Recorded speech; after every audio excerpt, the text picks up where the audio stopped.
Hey there, Mr. Redder here. Welcome back to another episode of r/Entitled People Stories. Our first story we'll be reading today. My Karen neighbor demands I let her kids play in my yard even after they graffitied my house. After that, I called the police on my entitled son. And after that, am I the jerk for saying my boyfriend's roommate can't come to Thanksgiving dinner? Now for every thumbs up this video gets, one Karen has to watch her kids and not let them graffiti the neighbor's house. Oh, leave them alone. They're just expressing their creativity. So please smash that like button and subscribe and turn on notifications for new stories from Reddit every single day. My Karen neighbor demands I let her kids play in my yard even after they graffitied my house. My father bought the house in the 80s and held on to it as different developments sprung up around it. I inherited it 3 years ago and have been living in it since. I have 2 acres, while my surrounding neighbors have maybe half an acre if they're lucky. The house is fairly small, 2 bedrooms, 2 bathrooms, so I have a very large front and backyard. I use maybe 1/5 of the backyard as a garden and the rest is basically an empty field. I've always loved kids, so I was happy to let my neighbor's kids play in the field with the understanding that they would respect the property. Most of the kids are great, very respectful and understand that this is not their yard. The problem is with my neighbors to the right. They have 5 kids, who are 1, 3, 5, 5, and 7, who generally run around unsupervised. They don't come to my yard to play very often unless the other kids are playing soccer or baseball. The 7-year-old is in charge, as much as a 7-year-old can be, but obviously he can't replace parental supervision. 5 days ago, the kids were playing baseball, and he must have lost track of the 5-year-old at some point, because when I came home from work, I found their names sharpied onto my wall, along with some rude drawings. I found their parents the next day and asked them to pay for the paint I'll need to cover it up. They were very offended, accused me of lying, and said they weren't going to pay.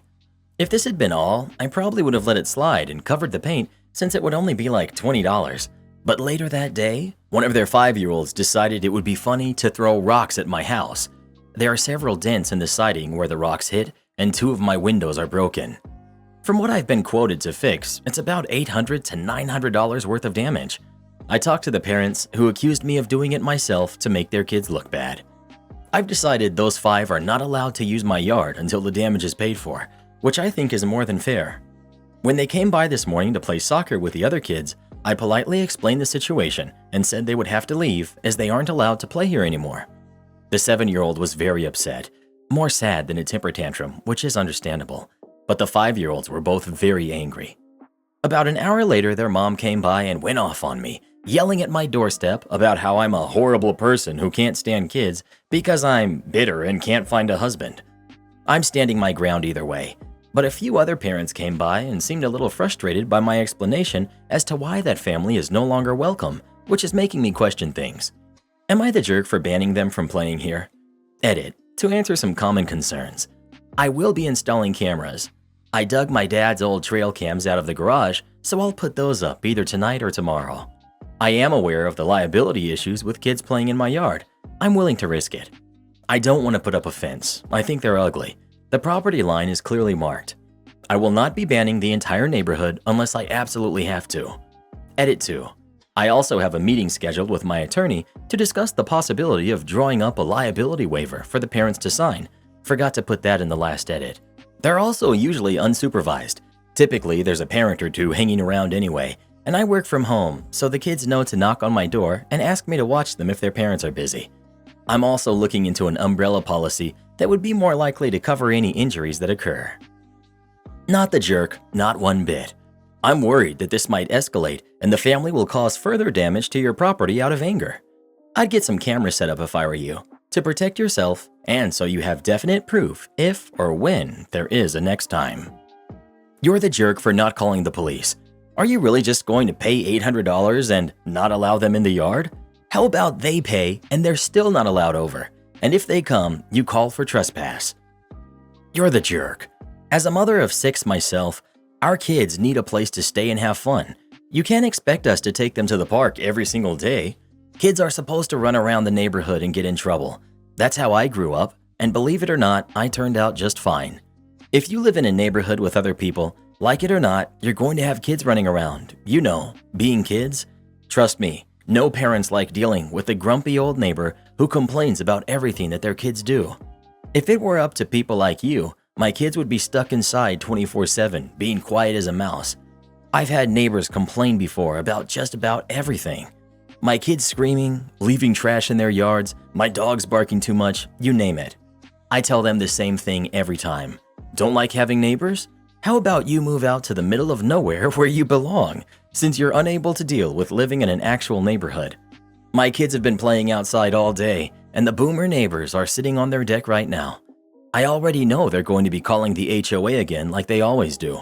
What they don't know is that I'm friends with the head of the HOA, and every time we talk, we laugh about him and his BS.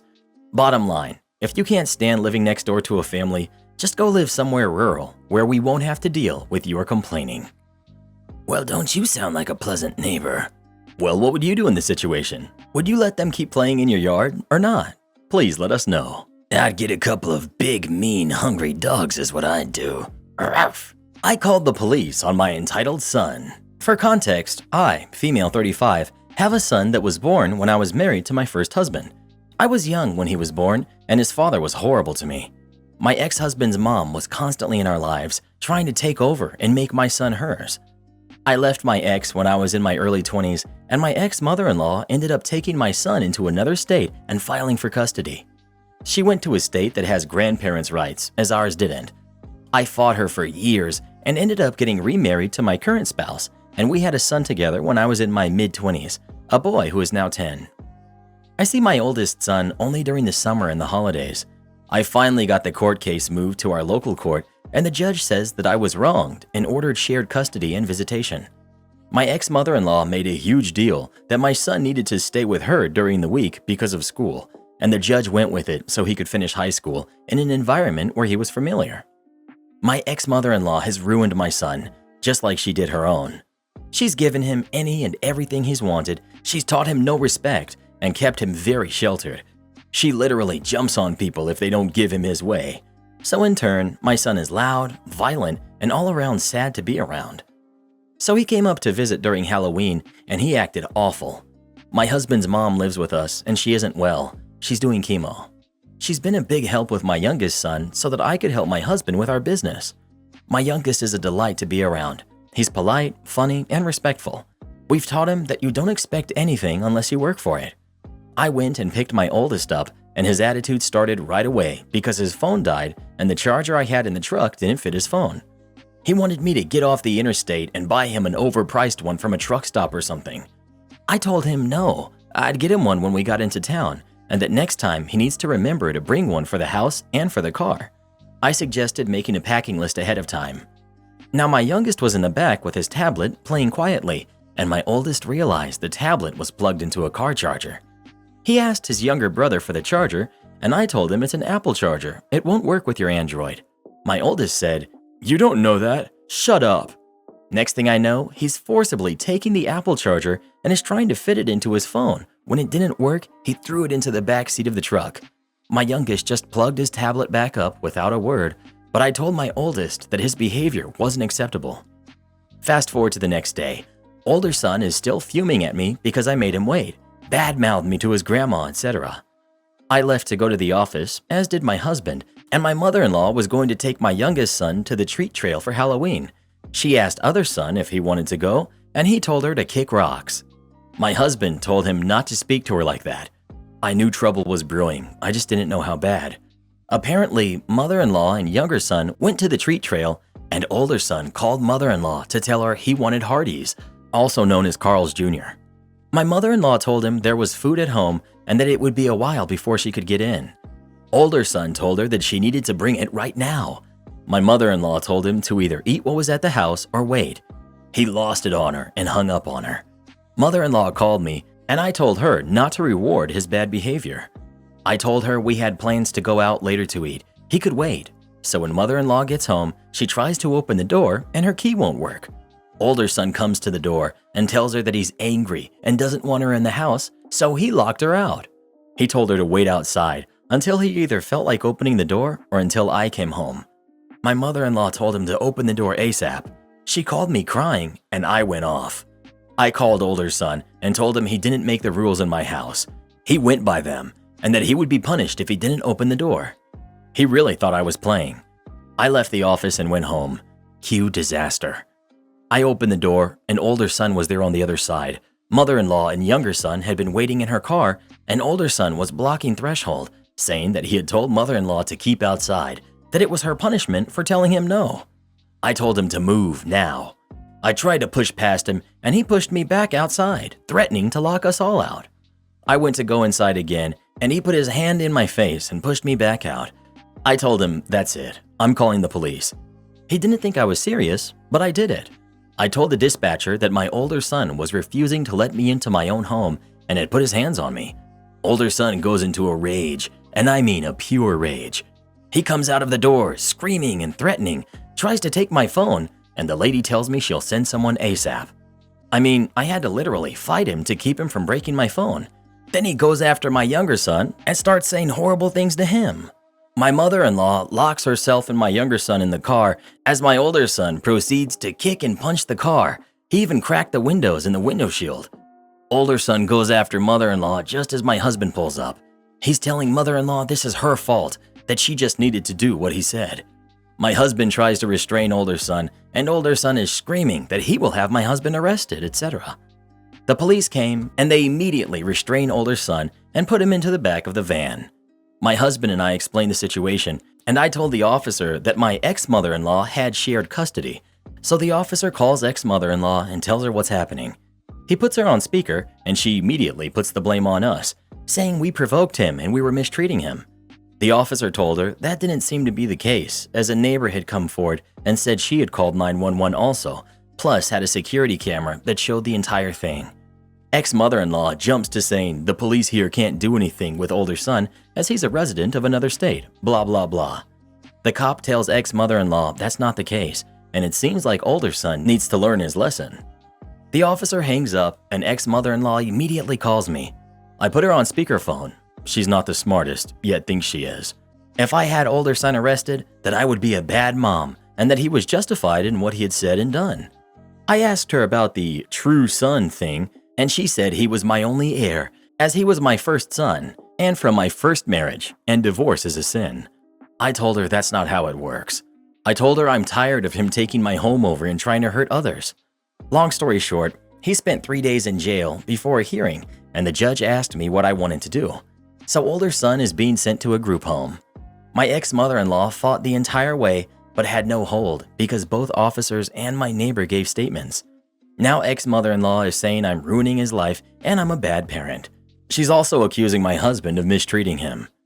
Okay, so I've noticed a lot of comments saying I abandoned my son, gave him to his paternal grandma, etc. That's not the case. I live in a Commonwealth state with no grandparents' rights, and she had 25 plus years of residency in a state that does have them.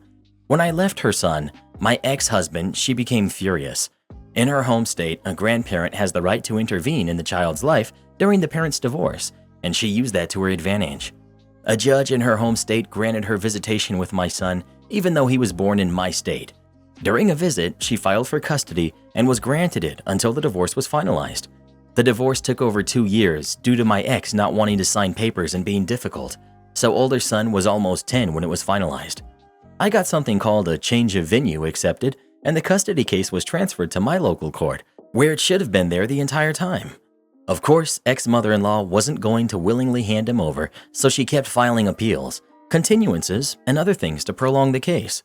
It eventually went from family court to circuit court, which is also known as high court for that judge to decide. By this time, older son was at the legal age where he could have a voice in court and was established at school in ex-mother-in-law's area. The judge said that he could finish school there and then be transferred up here for school. My ex-husband had signed his parental rights over to his mom, and the judge had to take that into consideration. He did this to avoid the state going after him for support. The local judge ordered ex-mother-in-law to do therapy as well as older son, and there were issues with them not complying. My ex-mother-in-law ruined her own son. He's in his 30s, won't work, doesn't drive, and expects her to keep him up. I did nothing wrong aside from leaving my horrible ex-husband. The recent psych evaluation said older son lacks empathy for others and has delusions of grandeur, meaning he thinks he's better than others. Ex-mother-in-law also had to do a session, and the therapist said ex-mother-in-law is similar in regards and that her expectations aren't realistic. They both have superiority complexes.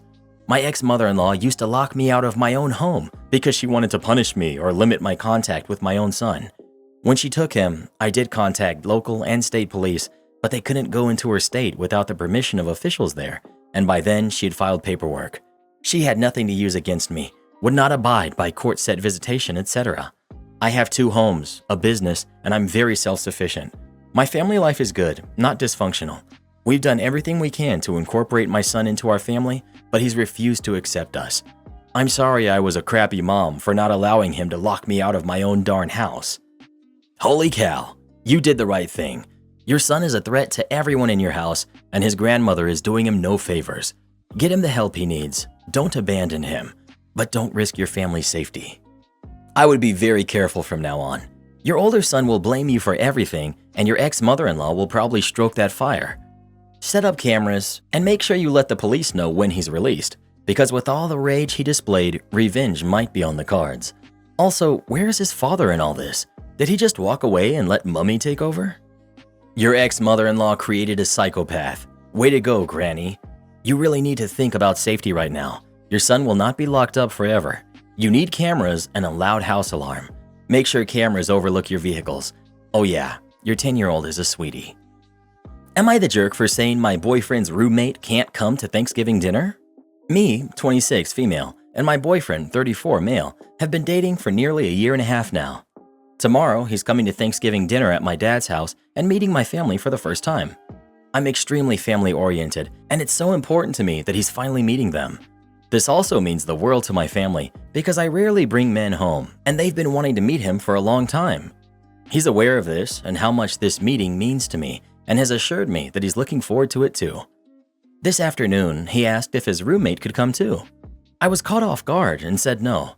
I didn't even ask my family, who I'm sure would say yes, but it's a hard boundary for me. I barely know his roommate, but he's military and won't be able to be with his own family for the holiday, which is why my boyfriend asked. I understand and appreciate his compassion and kindness, but I need this event to be just him, me, and my family, without his buddy who's a stranger to me.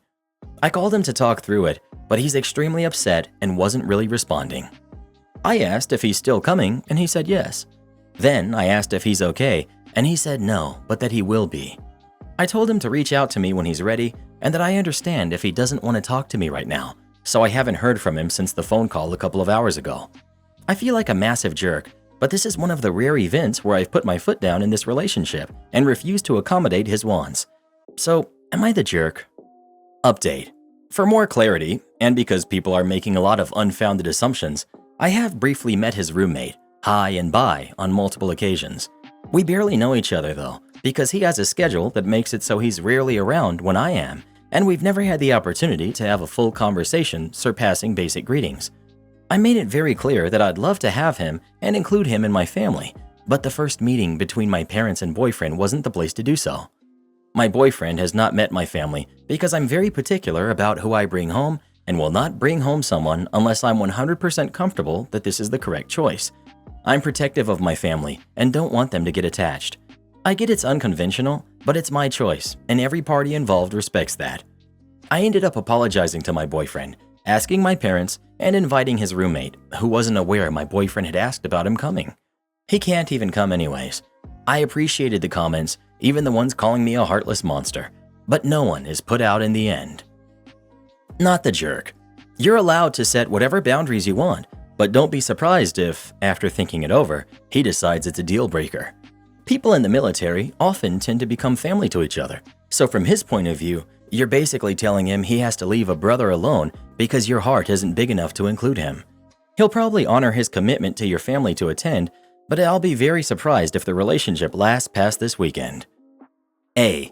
It doesn't say boyfriend is military though, and B. If he were, if the guy is so important to him, maybe he should have introduced him a bit better to his girlfriend. I think no jerks here is a good call. Just don't agree that it should be a deal breaker, or that there should be shade for her heart not being big enough. Edit. Never mind, I saw a comment about them both being military. I still think in this case though, the boyfriend should have made sure she knew him better before springing a last-minute ask like this on her though. OP isn't hosting. If OP was hosting and he asked to invite the roommate, that would be fine. But to ask her family to host a stranger just because boyfriend is invited is odd, especially when OP doesn't know the guy well. Not the jerk. First of all, asking the day before the event is rude in my opinion, especially for something that involves a lot of cooking. If you truly don't know the guy, it's also rude of your boyfriend to want to invite a stranger to your family's house for a holiday. Yes, maybe Thanksgiving is supposed to be about generosity and giving, but I would not be comfortable asking my parents if a stranger can come to our house for Thanksgiving. My dad is military, so I get the whole being away from your family for the holidays. But if the man is in his 30s, it's likely not his first Thanksgiving away from home. And why would he want to spend it with strangers? I don't know. Your boyfriend has the right to be upset about the decision, but you also have the right to say no. It's weird to me. If you knew the guy, then yeah, you'd be the jerk for saying no. But he's almost a stranger, so no thank you. If this was Valentine's Day or your parents' anniversary, I'd understand better. Thanksgiving and Christmas are typically about giving and generosity. I think it would have been better for everyone if you had let the roommate join. I personally think it would have been good to see the boyfriend interact with people he just met along with someone he's comfortable with. On the other hand, now, your boyfriend has seen this side of you and he may not like it. Was it worth the risk of him thinking differently of you? Soft, you're the jerk. Well, who do you think is the jerk? OP or her boyfriend? Please let us know. Corporate said so. I used to sling pizza, and I had this one couple who would regularly come in and order a specialty pizza, think meat lovers, but with 3 times the amount of toppings, like extra everything. Plus, they would add extra of other toppings that weren't originally on the pizza, like olives and onions. So of course, this meant that it never cooked thoroughly, even after sending it through the oven twice. Every single time, they would complain about the pizza being too burnt on the edges and not cooked enough, and it took too long, and that they also wanted more of the toppings. I tried repeatedly to explain to them that every extra topping you add makes the portion size of all the toppings go down. I don't even understand why we were allowed to add so many toppings on at the register. Anyways, about the 5th or 6th time I replaced the pizza for them, because they kept complaining to corporate and received credit, the man came in again and said they spoke to corporate and corporate wants me to make the pizza the way they want it. I knew that this wasn't true. There really wasn't a corporate customers could call, just a call center, and those people did not care. But I decided I'd do exactly as they asked, but made sure to explain to them that if I made it their way and it didn't turn out well, they wouldn't be getting any more remakes. I took the order and made it as they were expecting. Kind of. I put full portions of each topping on that monster. To say that the pizza was a mountain is an understatement. It didn't even fit in the oven. I had to take toppings off of it. I did feel a little bad at this point, knowing full well they paid, with the store credit, over $40 for this one pizza, and there was no way it would ever cook properly. So I did give it 2 runs through the oven, but that still didn't help. It was pan-to-pan toppings, so getting out of the pan sucked, and I just put it and cut it right in the box so the toppings wouldn't fall everywhere. After I cut it, the slices disappeared under the toppings, and you couldn't even see crust, so it just looks like a giant pile of trash toppings dumped in a box. I couldn't even close it. I brought it to the customer, and he started to lose it on me, saying it took too long, and it looked like a mess, and he wanted another credit. I pulled out his receipt and asked which part wasn't up to par. He said it didn't look cooked, and I reminded him how I warned him that this is what would happen with the amount of toppings we were using. I showed him the crust underneath and went through all of the toppings and the extras. Everything was accounted for as he had asked, so I told him I'd let management and corporate know that it was made to his liking. Never saw them again. Neighbor is big mad about my racetrack. Okay, so it finally happened today. Last spring, my family moved into our dream home. We had bought the property years ago, and through lockdown, finally were able to get our dream home built.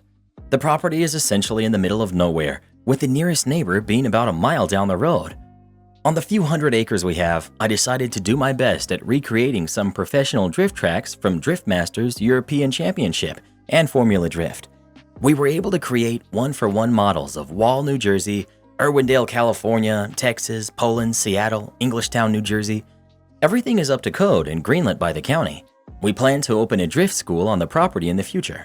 We've also built 6 cars to 800 horsepower. I list all this because it is loud and smoky here on the farm a lot, and for the past 7 or 8 months, we've had absolutely no issues, minus a trespasser destroying his car and our shed.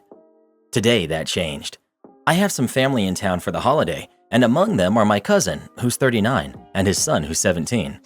Having grown up drifting with my cousin, we were super hyped to take his boy out and slide around the track, so we grabbed a couple of the track cars and cut loose.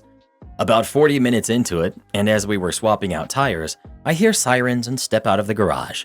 Coming down my driveway are 2 fire engines, a couple of police cars, and an SUV. They all park and hop out, and I ask how I can help them. They ask about a fire along with noise, to which I explain the drift cars and motion to all of the racetrack around the property. I show them my county documents, which allow for the tracks, etc. At this point, my apparent neighbor, male in his 50s, I've never met, starts yelling about the noise and how I should be arrested. The sergeant who had shown up with a gaggle of responders stopped him and informed me that we aren't doing anything illegal, and so as long as we keep our noise to before 10 p.m. on weekdays and 11 p.m. on weekends, we are within the law. Neighbor called us some really not nice names before turning and going off on the sergeant. We specifically chose this property to build on as it's zoned commercial and automotive, on top of residential. The fire department left almost as soon as they arrived. After the neighbor had his meltdown, he was trespassed by the police department. A couple of the police hung around and watched us hit a few laps. I offered to take them out and even teach them if they would like, free of charge. They then left too. I come here to ask Reddit, am I the jerk for building a giant race facility at my home, which is located in the most appropriate area one can find? Update. Neighbor just came back to knock on my door and tell me that we will no longer be racing cars on our property, threatened to destroy the vehicles, and was all but foaming at the mouth. Police came, he called them, and they immediately arrested him for trespassing. This guy is going to be a great neighbor. Ugh. Edit. We do have trail cams all around the property. No one can get in without being seen. There are numerous inside the property too. Thanks for all the concern. Well, I recently bought a little house at the limit of a very small town, and one of the things I cherish there is the silence. But if you decided to open a branch there with all the paperwork done, I just would have to sell and leave. No need to go through the worrying, trespassing, or having a heart attack. It will not change the end result. I mean, if he can hear you, that sucks for him. You don't move to the countryside to listen to cars going around a track. You know, you have the law on your side, but I sympathize with your neighbor. Imagine living far from everything and enjoying your peace and quiet until a new neighbor builds a racetrack. There might be a reason he lives where he does. Maybe he has horses or other animals that get spooked every time you race.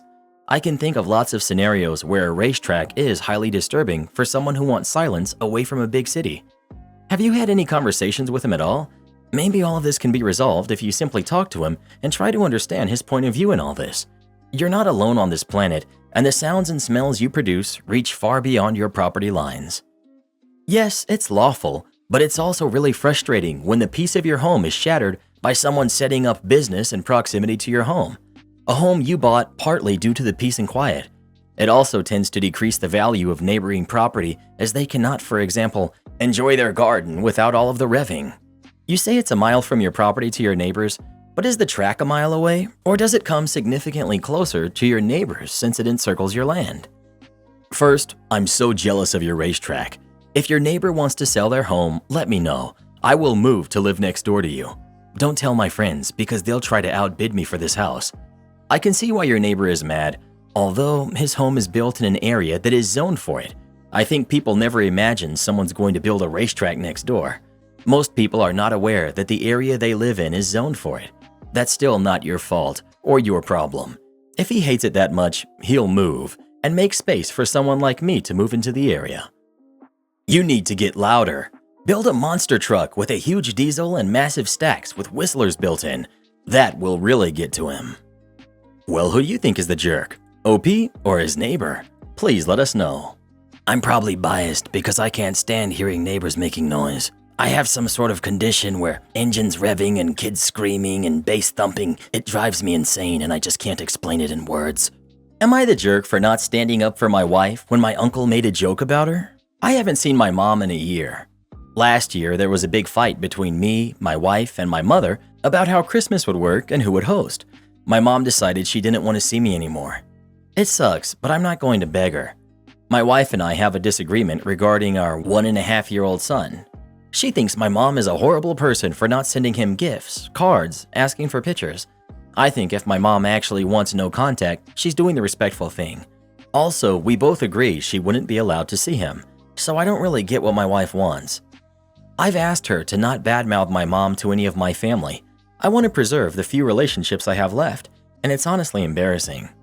My grandparents gave my mom zero help with me because not their kid, not their problem, and that was with them being fairly close to my mom, so I can't imagine how they would react to hearing my wife's view on this. Recently, we ran into my uncle at my grandparents' house. It was awkward as I know that dude hates me and is 100% on my mom's team, but we were all guilted into staying for lunch. My grandmother was trying to get my uncle to come for Thanksgiving, and he got all upset and said no, she knows he spends all holidays with my mom. My wife then asked how my mom was, and I felt myself cringe. My uncle said she's great. My wife said we wouldn't know, as she never sends any gifts for our son, so maybe she's not okay. I gave her a look, begging her to stop. My uncle's wife burst out laughing. My uncle asked if she was kidding or if she really thought my mom was going to buy gifts for a kid she doesn't even know. My wife went on a rant about how she would do anything to have any amount of contact with our future grandkids. My uncle laughed and said, "Wow, such a gold digger. You put my ex, who I can't stand, to shame." My wife immediately looked like she was going to cry, but I just couldn't bring myself to say anything. I was mortified, and I had begged her to not bring up the gift thing. She asked if I was going to defend her. I said no, and she ran out of the room. We left, and she's furious with me. She says I betrayed her, and my mom is going to laugh when she heard. I told her that she humiliated me, and I'd begged her to stop with the gifts. We all know if his mom did send gifts or request photos, wife would refuse them and probably rant about how horrible his mom is to want access to the kids but not them. Everyone sucks here, not because you didn't defend her, but I have a feeling there's a good reason your mom and uncle want nothing to do with you. I would assume it's more to do with the wife than with him, although I guess it still makes him a jerk to bring a toxic person into his family and let her wreak havoc. Not the jerk. Why is your wife so desperate for gifts from someone she's no contact with? She opened the door to everything that happened after asking about your mom, so she needs to live with it. How exactly does she want you to defend the indefensible? Everyone sucks here because you all sound like awful people. That's really all there is to it. I could try to get into the details, but really, you all suck. Try to bring up your kid to be better. Good luck with that. Support our channel by joining as a member today, and we'll give you a shout out in our next video. Or come watch this video next. You won't believe what Karen does in that one.